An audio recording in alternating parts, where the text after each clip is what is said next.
Salut tout le monde, bienvenue sur la chaîne Corentin Manga. Corentin c'est moi et aujourd'hui le sujet est Samurai Girl. Iyaka Ryohan Samurai Girls de son nom complet.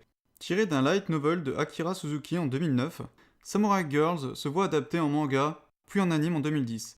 Adapté par le studio Arms, la série compte pour l'instant 2 saisons de 12 épisodes, dont une troisième en cours. Cet anime a un genre combat arts martiaux et également Eshi, on en reviendra par la suite. Ma discussion concernera la première saison de cet anime et non les deux. Parlons de l'histoire. Elle se déroule dans un monde parallèle, dans un grand Japon du XXIe siècle, où le shogun Tokugawa a perduré. Munakira Yagyu, un jeune samouraï, se rend à l'académie de Buyo, sur la demande de Sen Tokugawa, une amie d'enfance, également vice-présidente du conseil des étudiants. Elle a besoin de son aide concernant de mystérieuses disparitions. Mais sur le chemin, dans un dojo, il découvre 2 samouraïs du clan Toyotomi, opposés au clan Tokugawa. En gros, ça résume l'histoire et le début du premier épisode. Mais, étant dans un anime Eshi, voici comment il découvre les 2 samouraïs. Bon, rien à ajouter. En général, l'histoire, même courte, n'est pas un point négatif, ni pour autant un bon point. On va dire qu'il est difficile de bien la développer sur une saison de 12 épisodes. Surtout en sachant que 40% du temps est dédié au fanservice. Pour le scénario, correct. Ça m'a donné envie de continuer à regarder les autres épisodes. Bien sûr, pas pour tout le monde. Car les scènes de Eshi sont vraiment trop poussées en avant, avec des plans en vue contre-plongée. Ce qui pourrait entraîner des nausées, un dégoût ou une lassitude de cet anime. Concernant l'énigme sur ces disparitions, elle n'avance pas très vite et est assez simpliste. Ce n'est que dans les derniers épisodes que nous profitons pleinement de ce qui fait sa force, s'il y en a une. Parlons un peu des personnages. Munakira Yagyu est le protagoniste de cet anime. C'est un personnage aimable et attentionné, il est également très indulgent envers les ennemis qu'il rencontre.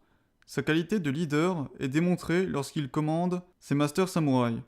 Malgré ses qualités, il cache une certaine timidité envers les filles. Comme vous vous en doutez, son passé est très peu développé, tout comme les autres personnages. On sait juste que c'est un amour ami d'enfance avec Sen Tokugawa, un des personnages de l'histoire. Jubei Yagyu. Tombée de nulle part dans le premier épisode, elle se prétend la petite sœur de Munakira. Dotée d'une double personnalité et à moitié amnésique, elle est d'un côté d'humeur enfantine, mais une fois en Master Samouraï, sa puissance et son côté sadique font surface.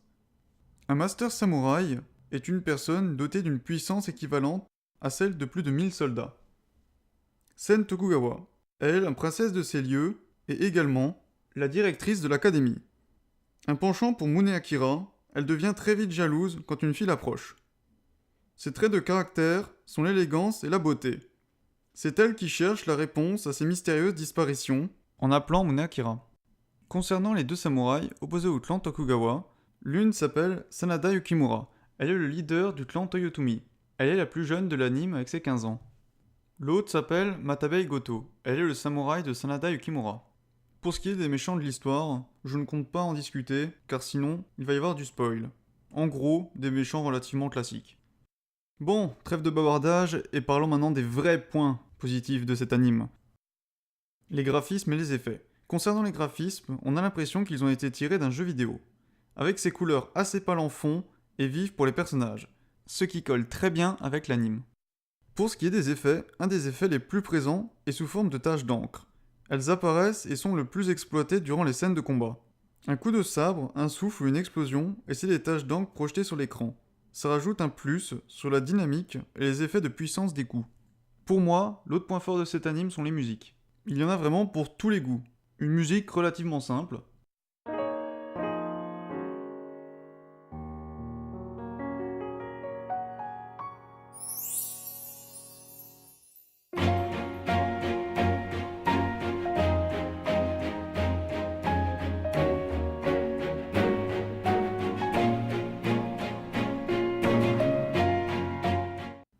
Ou celle de suspense.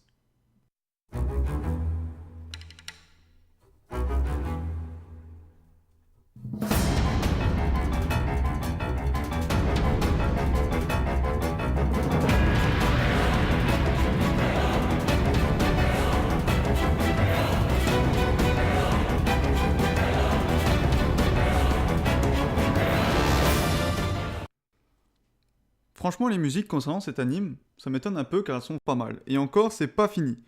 Écoutez par exemple les musiques de combat.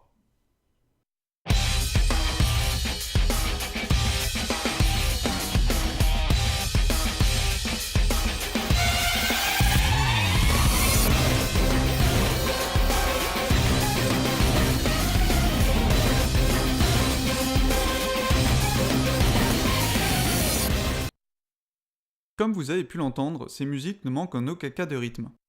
Pour ce qui est des scènes de combat, elles sont bien réalisées et ne sont pas trop molles. Mais nous regretterons une absence de ces scènes dans le milieu de la saison. Car le plus gros est au début et à la fin des 12 épisodes.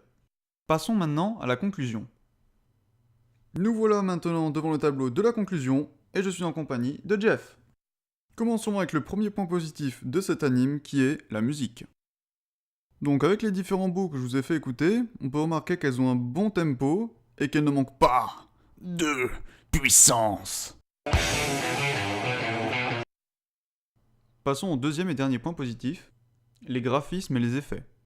Les graphismes nous emmènent dans un thème que nous ne voyons pas souvent, et accompagné de certains effets, c'est une touche plutôt convaincante. Mais est-ce que cela suffira? Je ne pense pas. Car le premier point négatif de cet anime est le fanservice, autrement dit le genre ecchi. Ce qui nous prive de scènes qui, au lieu de nous montrer des boobs, auraient pu agrémenter l'histoire d'une autre façon. Dommage. Passons maintenant au dernier point négatif, qui est certes assez gros, le manga. Bah oui, pourquoi n'est-ce tout simplement pas tout l'ensemble qui n'est malheureusement pas terrible? Par exemple, les personnages déjà. On en a typique du ecchi, c'est-à-dire avec des gros boobs, d'autres une planche à bois, le personnage principal qui lui s'en fout royalement, et puis voilà quoi.